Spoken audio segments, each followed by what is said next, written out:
Actually নমস্কাৰ, মোৰ নাম মণি পাঠক। মই একচুৱেলি মোৰ বাছ আছে, মোৰ নহয় একচুৱেলি ৰাইজৰ বস্তু, গতিকে মই তীৰ্থ ভ্ৰমণ কৰাই থাকোঁ।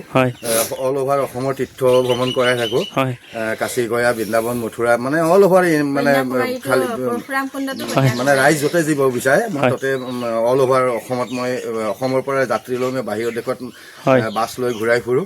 আৰু মই তোমালোকক লগ পাইছিলোঁ কেদাৰনাথত, আৰু কেদাৰনাথত লগ পাই তেতিয়া অসমৰ ল'ৰাকেইজন লগ পাই খুব ভাল লাগিছিলে।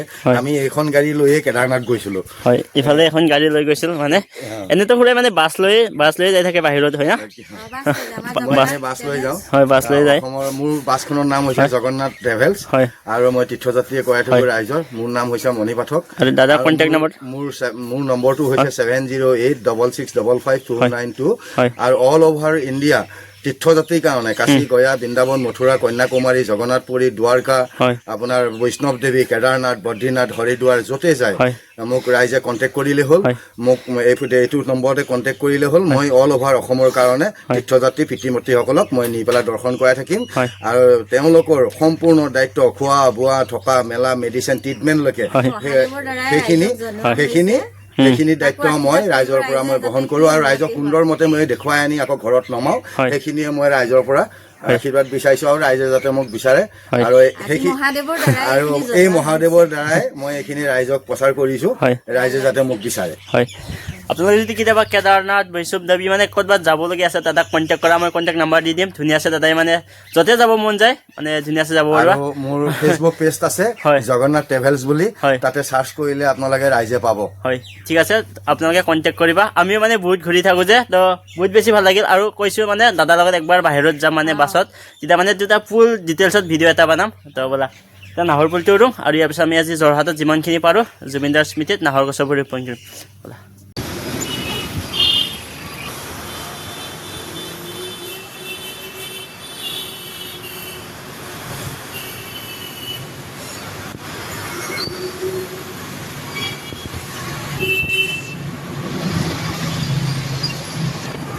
আৰু ব'লা আজি যোৰহাটত যিমানখিনি পাৰোঁ আমি নাহৰ গছৰ পুলি ৰোপণ কৰিম। ইয়াৰ পিছত আমি যাম শিৱসাগৰ। আজি চাগে যোৰহাটতে থকা হ'ব দিনটো। তো ব'লা।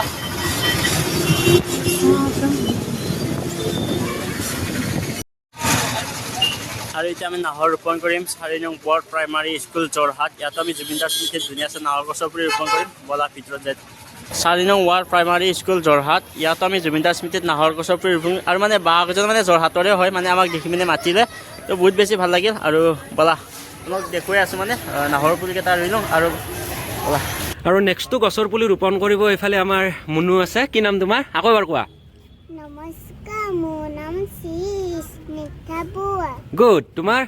নমস্কাৰ, মোৰ নাম শ্ৰী অভিলাষ দাস।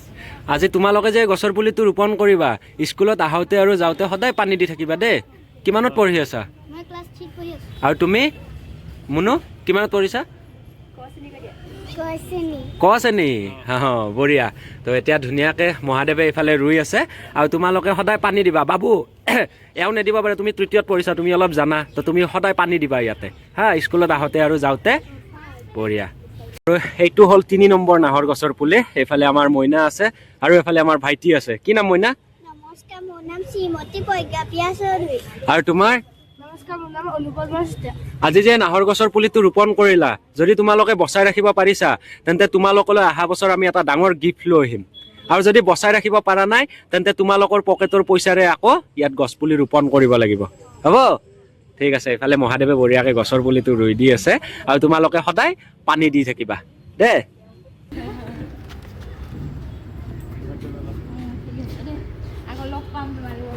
ভাল লাগিল আপোনালোকৰ স্কুলত আহি। গছ পুলিকেইটা খালি বচাই ৰাখিব। আমি টোটেল তাৰমানে 5টা ৰুম বুলি ভাবিছিলোঁ, কিন্তু 3টা নাহৰ গছৰ পুলি আমি ৰোপণ কৰিলোঁ, আৰু বাকী 4টা তাৰমানে আমি এই ল'ৰা ছোৱালীখিনিক দি দিলোঁ। আপোনালোকক যে দেখালোঁ এইমাত্ৰ, তো ল'ৰা ছোৱালীক দি দিলোঁ। তো এতিয়া বলক আমি আকৌ বেলেগ এখন স্কুললৈ যাই আছোঁ। য'ত জুবিনদা জীয়াই থাকিব লাগে, জুবিনদাটো সকলোতে জীয়াই থাকিব লাগিব, সেইটো নকওঁ, প্ৰকৃতি সকলোতে জীয়াই ৰাখিব লাগিব। কিন্তু কথাটো হ'ল কি, এতিয়া আমি বৰ্তমান সময়ত নাহৰ গছৰ পুলি ৰোপণ কৰিছোঁ। সেইবোৰ মই এতিয়া নাহৰ গছৰ পুলি লৈ আৰু আহিছিলে বজালিৰ পৰা এটা ল'ৰা, আমি দিয়া নাই। সেইটো কথা পাতি লাভ নাই, কাৰণ এইটো কেম্পাছতে এইটো নিয়ম।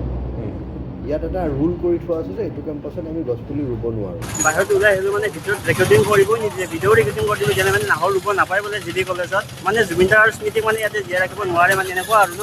তো ব'লা সেইটোৱে যোৰহাটৰ পৰা এইখিনিয়ে পালোঁ মানে। তো যোৰহাট বাকী আপোনালোকে বিচাৰ কৰক, ইমান কষ্ট কৰি আহিছিলোঁ, মনটো বহুত বেছি বেয়া লাগিল মানে কি ক'বা ন।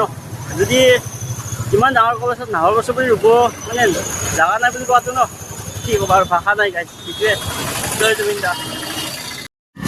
আৰু মোৰ ইফালে চাইকেলৰ চেইনটো ছিঙি গ'ল, মানে আধা ঘণ্টামানৰ দোকান বিচাৰি আছোঁ, দোকানেই বিচাৰি পোৱা নাই চাইকেলৰ, মানে ঘূৰি ঘূৰি খোজকাঢ়ি মানে আধা উৰিলোঁ যোৰহাট টাউন মানে। দোকান ক'ত আছে এতিয়া বিচাৰি আছোঁ, চাওঁ মানে। আৰু ভাল লগা নাই গাইছ, কি কওঁ আৰু ন, মনটো বেয়া লাগি আছে। তেতিয়া জি বি কলেজত নাহৰ গছৰ পুলি ৰোপণ কৰিব গ'লোঁ, ছাৰহঁতে ক'লে ইয়াতে কেম্পাছৰ ভিতৰত ৰুব নোৱাৰে মানে। এতিয়া আৰু কি কওঁ, কি কওঁ আৰু মানে ভিডিঅ' চিডিঅ' বনাব মন নাই আৰু গাইছ। মানে তোমাৰ জি বি কলেজত গৈছিলোঁ ন, জুবিন দাৰ স্মৃতিত নাহৰ গছৰ পুলি ৰোপণ কৰিম বুলি, তো কলেজৰ পৰা ৰেছপন্স নাপালোঁ, একো ৰেছপন্স নাপালোঁ। আৰু মানে ক'লে মানে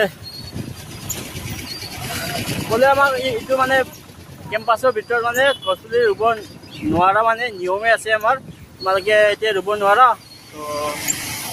তো বেয়া লাগিল ন, ইমান ডাঙৰ কলেজ এখনত যদি তোমাৰ দুটা গছ পুলি ৰুব নাপাওঁ ন, কেনে লাগিব ন। ডাইৰেক্ট শিৱসাগৰ অভিমুখে গৈ আছোঁ মানে আমি আজি ঢেকীয়াখোৱা বৰনামঘৰ ঘৰলৈকে যাম, তাতে থকা হয় নেকি চাই লওঁ। তো যোৰহাটৰ পৰা মানে এইখিনিয়ে পালোঁ, ভাবিছিলোঁ মানে যোৰহাটত বহুত বেছি ছাপৰ্ট পাম আৰু বহুত বেছি মৰম আশীৰ্বাদ পাম বুলি। তো এনেকুৱা একো নাপালোঁ আৰু যিমানখিনি মানে আমি ভাবি আহিছিলোঁ। ভাবিছিলোঁ যোৰহাটত বহুতখিনি ৰুব পাৰিম নাহৰৰ পুলি, বহুতে ছাপৰ্ট কৰিব। তো এতিয়া যিখিনি পালোঁ এইখিনিয়ে বহুত ঠিক আছে।